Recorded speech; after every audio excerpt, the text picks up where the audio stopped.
Soy Claudia Bendaño, estamos acá con el padre Franco. Buenos días a todos, que Dios los bendiga, la Virgen los acompañe. Hola, buenos días, soy Claudia Bendaño, estamos acá con el padre Franco Carreras por hacer un par de preguntas sobre la pedofilia. Tengo 3 preguntas para hacerles. Hola padre, buenos días. ¿Qué tal? Buenos días a todos, que Dios los bendiga, la Virgen los acompañe. Bueno, estamos acá en este ciclo nuevamente de, por ahí son preguntas que normalmente andan circulando en el corazón de las personas y que por ahí no tienen la posibilidad de hacérsela directamente a un sacerdote.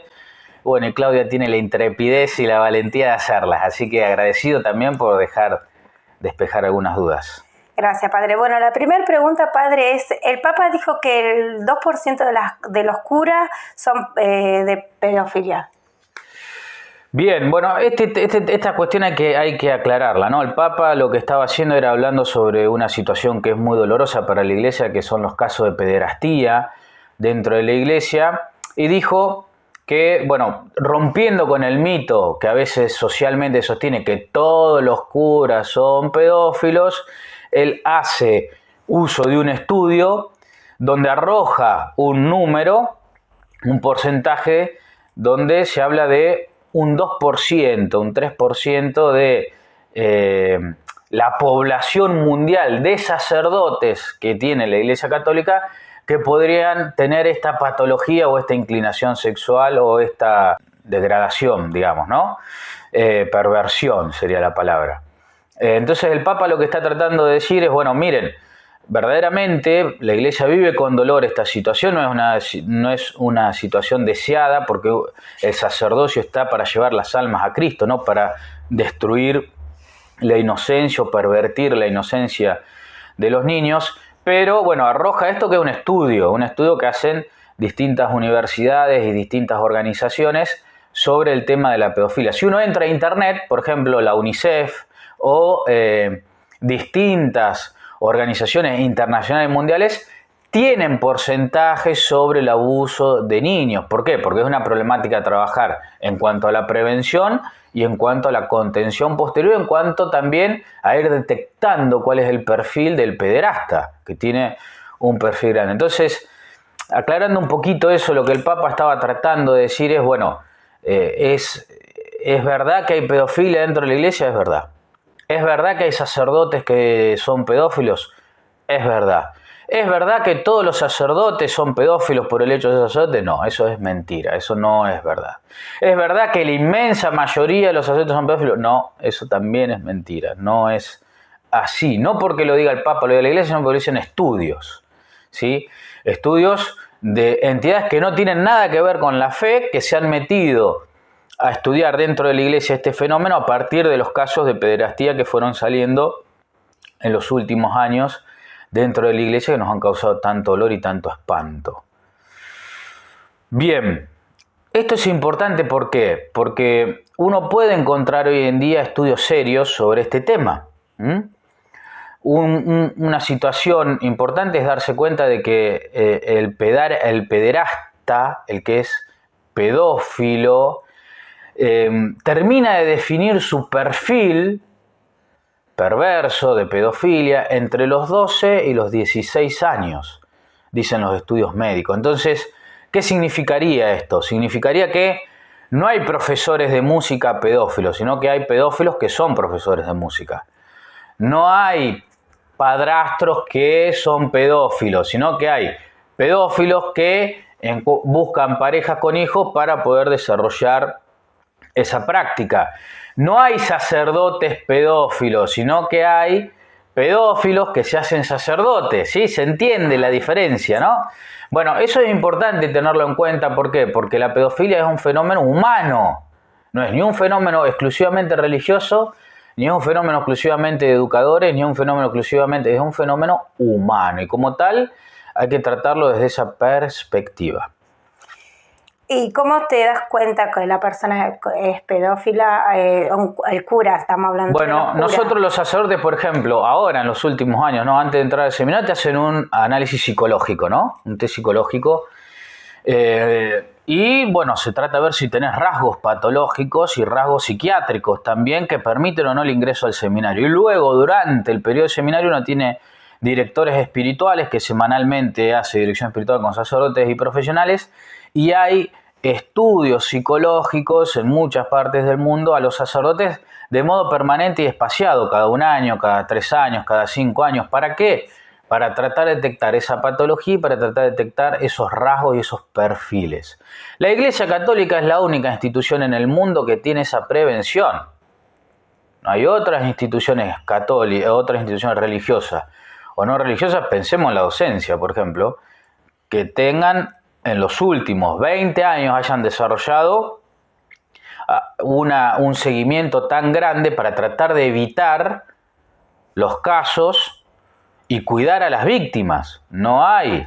Tampoco hay una institución que se haya hecho cargo de el tema de la pedofilia como la Iglesia Católica. Hoy en día un obispo está obligado por derecho canónico, por derecho intraeclesial, a denunciar penalmente a un sacerdote acusado de pedofilia. Penalmente. Y se tiene que atar al veredicto civil. Eso no lo tiene ninguna otra congregación religiosa. Por supuesto que se han aprendido los errores.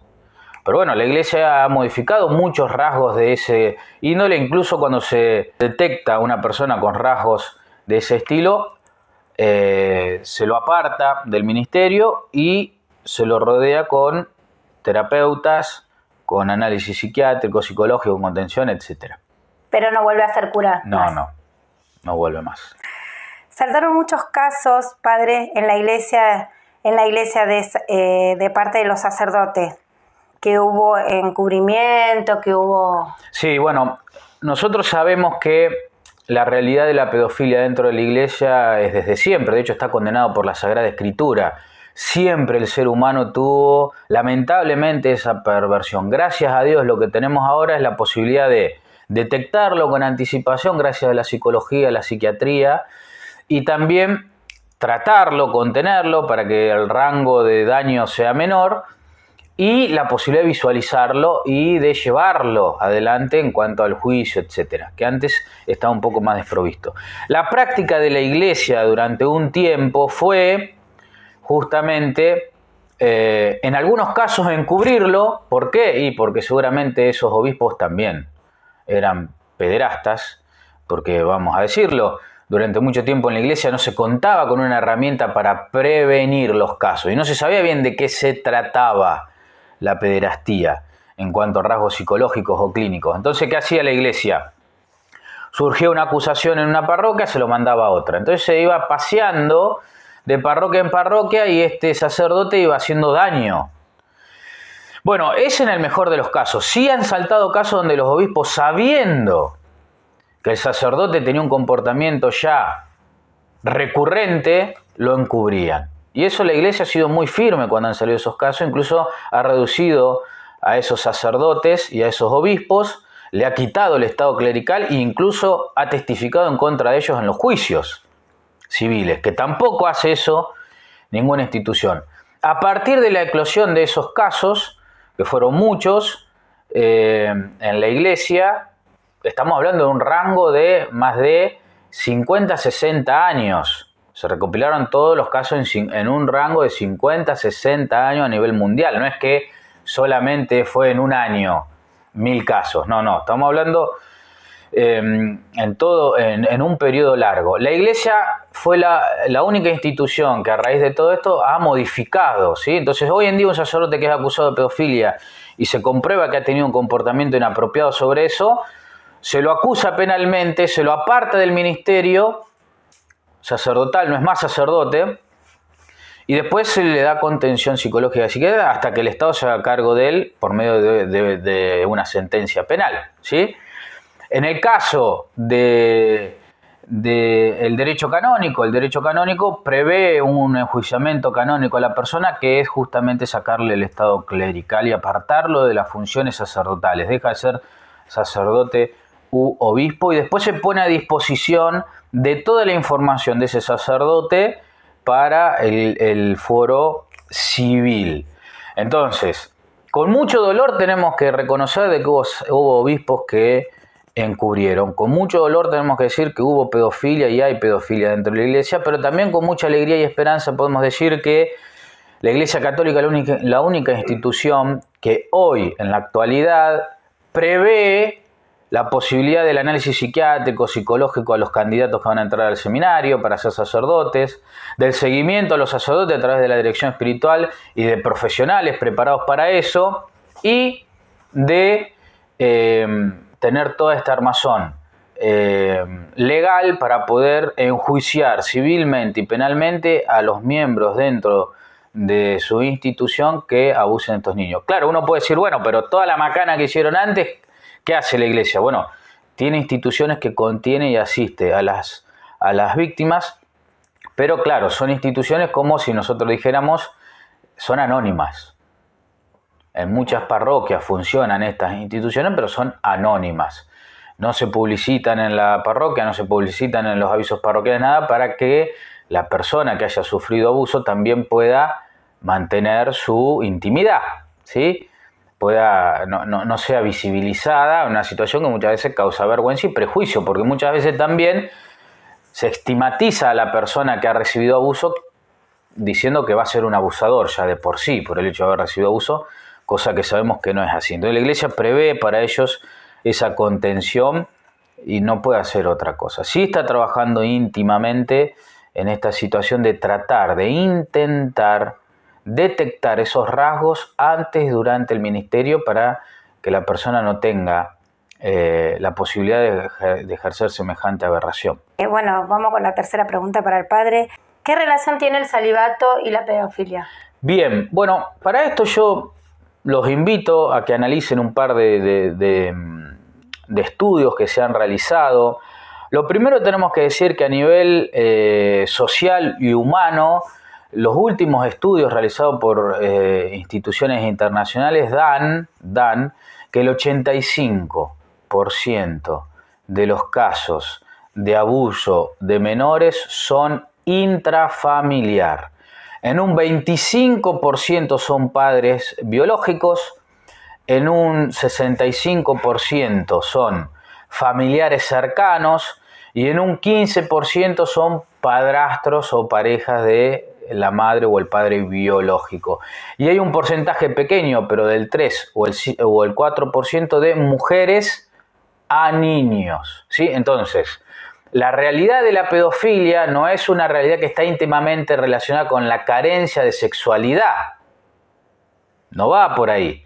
Es un rasgo patológico desarrollado por una persona en su adolescencia en orden a su orientación sexual, a su gusto sexual, en orden también a una perversión que desarrolla la persona, independientemente si mantiene frecuentemente relaciones sexuales o no. Entonces, no hay una relación directa entre el celibato, es decir, el no tener relaciones sexuales por el reino de los cielos, y la pedofilia.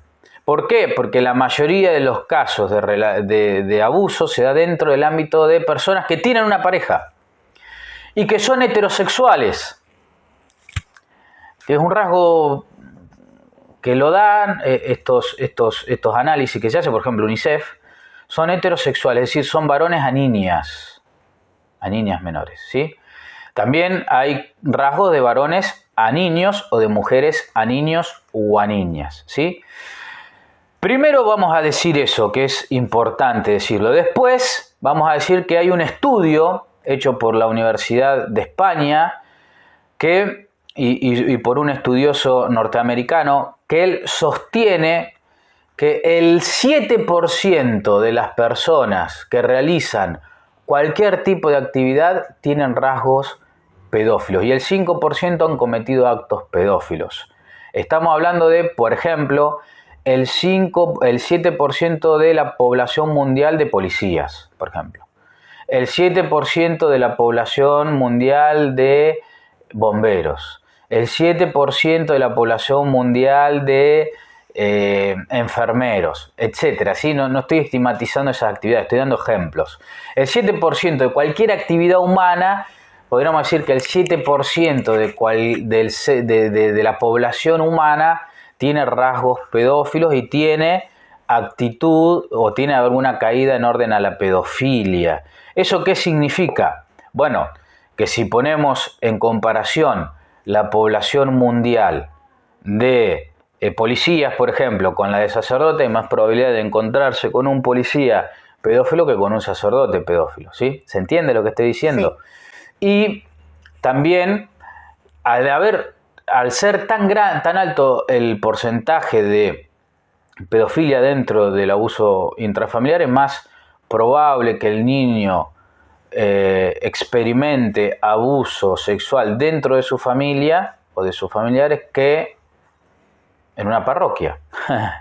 Por eso lo he hecho de una cuestión porcentual, es decir, en una parroquia hay 5, en una ciudad puede haber 5 sacerdotes, 10 sacerdotes, 20 sacerdotes. Bueno, si esa población sacerdotal la comparamos con la población que hay en las distintas actividades en orden a la población en una ciudad, bueno, los porcentajes se amplían. Bueno, estos son datos, yo no estoy diciendo que no puede haber pedofilia dentro de la iglesia o que es ínfima, no, estoy diciendo que hay, la iglesia está haciendo todo lo posible para que eso no suceda más, pero también es verdad que a veces estigmatizamos al sacerdote por el solo hecho de que no tiene mujer, y en realidad los estudios serios de instituciones que no son religiosas dan cuenta de que las personas que abusan de los niños son personas que tienen pareja estable, que tienen una vida sexual activa, incluso promiscua, prolífera, y que tiene que ver más con un rasgo patológico. Bien, y ahora voy a decir algo que por ahí es polémico, pero hay un estudio dentro de la iglesia a raíz de todas estas situaciones que marca un rasgo complejo. ¿Por qué? Porque de todos los casos de pedofilia que se registran en la iglesia, en un 70% los abusos se hacen de sacerdotes a niños varones. Entonces hay un rasgo marcado de una tendencia de homosexualidad, es decir, es un rasgo perverso de personas que han tenido una inclinación homosexual. Recuerden que dentro de la iglesia estamos hablando que la mayoría de los casos de pedofilia son de adolescentes. El gran número son de jóvenes de 14, 15, 13, ¿sí? Los casos de niños mucho más pequeños o niñas es muy reducido el número, normalmente son adolescentes, ¿sí? Entonces, bueno, es un rasgo, es una característica polémica, pero bueno, es un dato que dan los estudios que la iglesia hace permanentemente y está actualizando porque es un tema que a la iglesia le preocupa y que trata de alguna manera de subsanar y de erradicar a través de la legalidad, a través del análisis psicológico, a través del análisis psiquiátrico, a través de la prevención, ¿sí? Por ejemplo, yo como sacerdote no puedo confesar a un niño solo en un lugar cerrado. Tiene que haber adultos cerca, tiene que ser un lugar espaciado, tiene que ser un lugar público donde me estén viendo.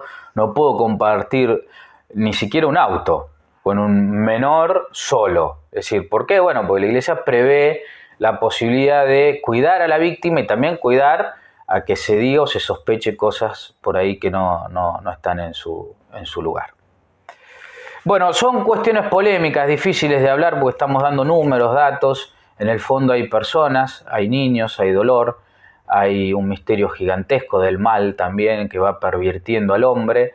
Hay cuestiones patológicas, psicológicas, hay cuestiones de perversión, hay cuestiones también de negligencia humana, hay cuestiones de mucha situación de pecado, de mucha situación de encubrimiento que ha habido a lo largo de la historia de la iglesia, pero también miramos con esperanza hacerse responsable, cargo de la iglesia a partir de Benedicto XVI en adelante para poder erradicar un problema que para nosotros es doloroso, es cruel, antievangélico absolutamente y que daña profundamente a Dios y la misión que Dios ha encomendado a la iglesia. Bueno, continuamos con el padre Franco con la pregunta. Padre, usted me dice que el celibato no tiene nada que ver con la pedofilia. Uh-huh. Entonces, ¿por qué otros grupos religiosos se casan, o sea, tienen esposa, familia, y para evitar esto de la pedofilia? Eso es un error, es decir, pensar que un ministro casado no tendría un comportamiento pederasta es un error, porque es identificar, nuevamente volvemos a lo mismo, la pederastía con la carencia de sexualidad. Y la persona que abusa de un menor no lo hace porque está necesitado de sexualidad, porque si no, para acceder a la sexualidad hay un montón de otros medios, digamos, que no se reducen a tener una pareja estable, sino más bien tiene que ver con un perfil patológico, perverso, o con una orientación sexual, etcétera, de una persona que busca y se regocija y goza con ejercer un tipo de autoridad, de violencia o de poder sobre un niño. Entonces, nosotros, la Iglesia Católica, ha sacado la mugre afuera, que otras denominaciones religiosas no lo hacen. Hay muchos casos de abuso intrafamiliar en pastores evangélicos, en pentecostales, bueno, sin ir más lejos, vamos a la religión musulmana, donde está institucionalizado en algunos grupos casarse con niñas pequeñas e ir a convivir con niñas pequeñas. Algunos esperan a que sean adultas para consumar el matrimonio, otros no.